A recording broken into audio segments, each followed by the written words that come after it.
স্বপ্ন দেখার সাহস করো। স্বপ্ন ছাড়া মানুষ বাঁচে নাকি? স্বপ্ন ছাড়া গান গাইবে পাখি? স্বপ্ন আর ফুলের জন্য মরতে হলেও মরো।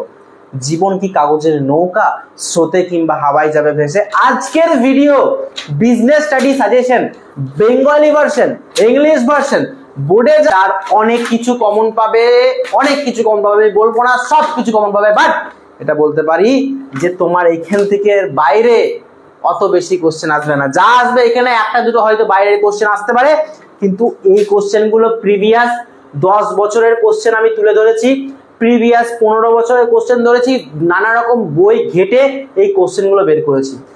দেরি করব না, এটা 4 নম্বরের কোশ্চেন, 6 নম্বরের কোশ্চেন দেখাবো। 6 নম্বরে বেশি কোশ্চেন নেই, 4 নম্বরেরই বেশি কোশ্চেন আছে।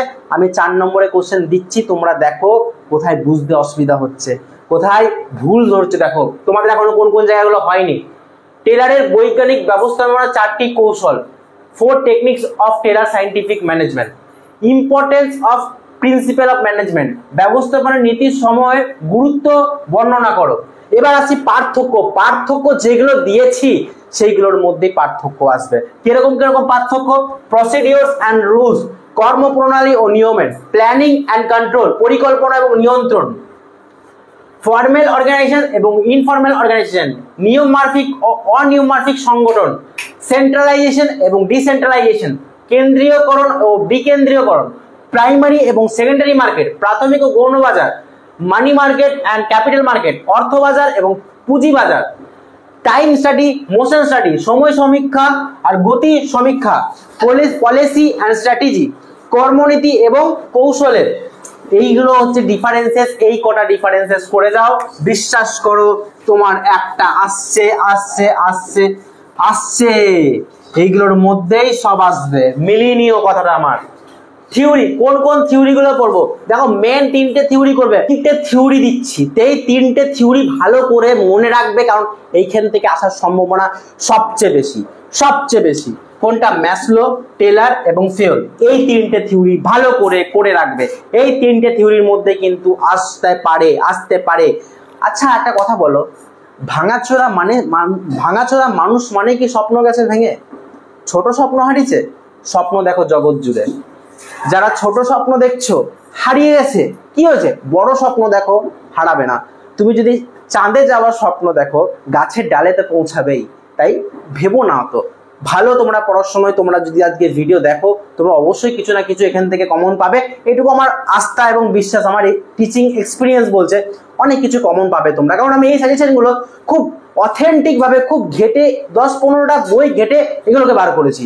আর আমি জানি এইটা শুধুমাত্র সুযোগ হচ্ছে ফ্রেন্ডলি লার্নিং আমাদের মিঠুন স্যারের জন্য। মানে মিঠুন স্যার আমাকে এই সুযোগটা করে দিয়েছে যে তার চ্যানেলে আমার ভিডিও আপলোড হচ্ছে, আমার কাছে বিরাট বড় একটা প্রাপ্তি। তাই অবশ্যই মিঠুন স্যারকে সাবস্ক্রাইব করতে ভুলবে না। আর অবশ্যই আমার চ্যানেলটা একবার ভিজিট করতে পারো, সানুদা, তো ওইখানেও একবার গিয়ে পরে সাবস্ক্রাইব করে দিও, ঠিক আছে? ম্যাসলো, টেলার আর ফেয়ল। প্ল্যানিং, স্যার প্ল্যানিংটা কি? প্ল্যানিং এর মধ্যে 5টার মধ্যে একটা জিনিস আসতে পারে। কি আসতে পারে? একটা অ্যাডভান্টেজেস আসতে পারে, ফিচার্স আসতে পারে, এলিমেন্টস আসতে পারে, প্রসেস আসতে পারে, ইম্পর্টেন্স আসতে পারে। প্ল্যানিং এর 5টার মধ্যে একটি কিছু আসছে। প্ল্যানিং নিয়ে এই 5টা কোশ্চেনের মধ্যে একটি কোশ্চেন আসছে যে হয় প্ল্যানিং এর সুবিধা, বৈশিষ্ট্য, উপাদান, প্রসেস মানে প্রক্রিয়া এবং ইম্পর্টেন্স মানে গুরুত্ব। প্ল্যানিং নিয়ে এই 5টা কোশ্চেনের মধ্যে একটা আসছেই। কন্ট্রোলিং এর মধ্যে সব থেকে বলো কি বলতো?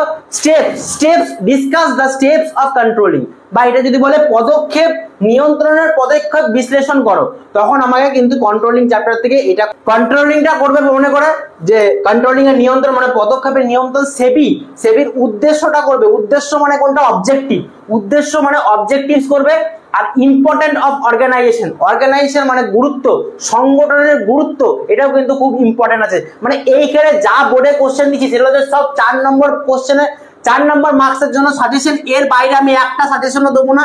এই কটা সাজেশন তোমরা করে যেও, একদম শিওর শট মিলে যাবে অনেক কটা পরীক্ষায়। এরপর আছে ফাংশন অফ সুপারভাইজারের কর্তব্যগুলো কি কি, এটা করবে। প্রিন্সিপাল ফাংশন অফ সুপারভাইজারের পর প্রিন্সিপাল অফ ম্যানেজমেন্ট, মানে প্রিন্সিপাল অফ ম্যানেজমেন্টের গুরুত্ব, ইম্পর্টেন্স অফ প্রিন্সিপাল ম্যানেজমেন্ট, এটা করবে। প্রাইভেটাইজেশন আর গ্লোবালাইজেশন, এটা কনসেপ্টটা মানে এটা কি মূল বলতে চাইছে। প্রাইভেটাইজেশন মানে বেসরকারীকরণ, আর গ্লোবালাইজেশন মানে বিশ্বায়ন। তো এই দুটোকে প্রাইভেটাইজেশন আর গ্লোবালাইজেশনটাকে ভালো করে একদম মাথার মধ্যে গেঁথে নাও, কারণ এগুলো খুব আসার সম্ভাবনা আছে। আমি যেগুলো এই বোর্ডে লিখেছি সেগুলো সব কটা মোস্ট ইম্পর্টেন্ট কোশ্চেন, সেগুলো বাইরে আসছে না question. Qualities of good leader, গুণাবলী লেখো যে একজন গুড লিডার, ভালো লিডার হতে গেলে তার কি কি গুণ থাকা প্রয়োজন। ব্যারিয়ার অফ কমিউনিকেশন, যোগাযোগ বাধা নিয়ে আলোচনা করো। মানে কারোর সঙ্গে একটা কমিউনিকেশন করছি, তোমার সঙ্গে কথা বলছি, আমি কথাই বলতে পারি না, তাহলে আমি কি করে কথা বলবো? তো কমিউনিকেশনে কি কি ব্যারিয়ার হতে পারে? তুমি বাংলা বোঝো না, তোমার কোনো ফিজিক্যাল ব্যারিয়ার আছে, তুমি আমার থেকে দূরে আছো, তুমি আমার কথা বুঝতে পারছো না, এই ব্যারিয়ার্স গুলো বা বাধাগুলো যোগাযোগের জন্য এগুলো লিখবে। Mention the external sources of recruitment, নিয়োগের বাহ্যিক উৎসগুলি, মানে যে কাউকে তুমি রিক্রুট করছো, কোম্পানি থেকে কোনো এমপ্লয়কে নিচ্ছ, কোনো কর্মচারীকে নিচ্ছ, সেটা প্রসেসটা কিরকম হবে? এক্সটার্নাল সোর্সেস মানে হচ্ছে বাহ্যিক উৎসগুলি, বাইরের উৎসগুলি। সুবিধা এবং অসুবিধা, এটা একটি করবে, সুবিধা অসুবিধা কোনটা না সাইন্টিফিক ম্যানেজমেন্টের সুবিধা এবং অসুবিধাটা করে রাখবে। আর সিমিলারিটিস আর ডিসিমিলারিটিস, এখানে বলে দেয় অনেক সময় দুটো সিমিলারিটিস বলো, দুটো ডিসিমিলারিটিস লেখো। কার না? টেলার আর ফেয়ারের। দুটোর মানে এক টেলার আর ফেয়ার দুটো পয়েন্টে একটা জায়গায় এক হচ্ছে, আর ডিসিমিলারিটিস কি কি আছে তাদের মধ্যে সেটা লেখো। এইগুলো হচ্ছে 4 নম্বরের সাজেশন। এইগুলোর বাইরে কোশ্চেন আসছে না বিএসটিতে, এগুলো ভালো করে করে যেও। এগুলো বলছি অনেক কিছুই বোর্ড থেকে কমন পাবে, এইটুকু বিশ্বাস রেখো। একবার অন্তত বিশ্বাস করে এইগুলো পড়ে নিয়ে যাও। তুমি বলবে দাদা সত্যি মাখনের মতো কমন আসবে? আমি বলবো হ্যাঁ, একদম মাখনের মতো কমন আসবে। 6 মার্কসের কোশ্চেন, অনেক কিছু কমন পাবে। ইভেন 4 মার্কসেরও কোশ্চেন কিছু 6 মার্কসে দিয়ে দিতে পারে, 6 মার্কসের কিছু কোশ্চেন 4 মার্কসে দিয়ে দিতে পারে। তাই দ্বিধাবোধ করো না, 4 নাম্বার 6 নাম্বার সব এক মিলিয়ে পড়তে শুরু করো। ইম্পর্টেন্স অফ ফিনান্সিয়াল প্ল্যানিং, আর্থিক পরিকল্পনার গুরুত্ব। Write down the factors determining the requirement of fixed capital, স্থায়ী মূলধনের প্রয়োজনীয়তা, স্থায়ী মূলধনের প্রয়োজনীয়তা। Discuss the essential qualities of successful salesman, একজন সফল বিক্রয় কর্মীর প্রয়োজনীয় গুণাবলী উল্লেখ করো বা আলোচনা করো। এটা কিন্তু মোস্ট ইম্পর্টেন্ট কোশ্চেন, যে সাকসেসফুল সেলসম্যানের কি কি কোয়ালিটিস থাকে সেইগুলোকে আলোচনা করো। ডিসকাস দ্য ফাংশন, এইখানে আরেকটা কোশ্চেন দিতে পারে অবজেক্টিভ বা ফাংশন অফ ফিনান্সিয়াল ম্যানেজমেন্ট, আর্থিক ব্যবস্থাপনার কাজগুলি। অবজেক্টিভ আর ফাংশন এই দুটো কিন্তু বারবার করে করে রাখবে। আইডিয়া অফ সেলস প্রমোশন, সেলসকে কিভাবে আরো প্রমোট করতে পারি, মানে আরো সেলস কিভাবে বৃদ্ধি পাবে। বিক্রয় সম্প্রসারণের ধারণা উদাহরণ সহ লেখো। সেলস প্রমোশন কিভাবে হয় তার example. Difference between marketing and selling, most important question. Difference between marketing and selling, মাখন মাখন মাখন মাখন মাখন, marketing and selling. Explain any 6 factors affecting working capital requirement of an organization, তার বাংলাটা দেখে নাও, বাংলাটা দেখে তুমি কিন্তু শুরু করে দাও পড়তে। ইম্পর্টেন্স অফ অ্যাডভার্টাইজমেন্ট, বিজ্ঞাপনের গুরুত্ব, বিজ্ঞাপনের কি কি গুরুত্ব আছে সেটা লিখতে শুরু করে দাও।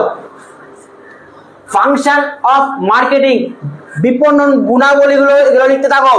Difference between packing and packaging, last question. এই কোশ্চেন গুলো করে যাও। দাদা আমি এইখান থেকে পাস করে যাবেও, আমি বলছি শিওর শর্ট পাস করবে, শিওর শর্ট পাস লিখে যাচ্ছে, শিওর শর্ট পাস। এবং 60% অ্যাবভ কমন, 60% অ্যাবভ কমন পাচ্ছ। তাই এইগুলো করে রাখো, এইগুলো করে রাখো, একদম করে রাখো। আজকের ভিডিওটা এই পর্যন্তই থাকলো। যদি মনে হয় একটু কমেন্ট করে জানিয়ে দেওয়ার যে ভালো হচ্ছে, তাহলে আমি আরো ইন্সপিরেশন পাবো। আর সত্যি আমি ফ্রেন্ডলি লার্নিং চ্যানেলকে খুব ধন্যবাদ জানাচ্ছি আমাকে এতটা সাপোর্ট করার জন্য। সত্যিকারে বলতে গেলে আমার 1K ছুঁয়ে গেছে প্রায়, তোমাদের আশীর্বাদে, তোমাদের ভালোবাসায়। আর একটু বাকি, ওটা করে দিও। আর সত্যি অনেক ধন্যবাদ।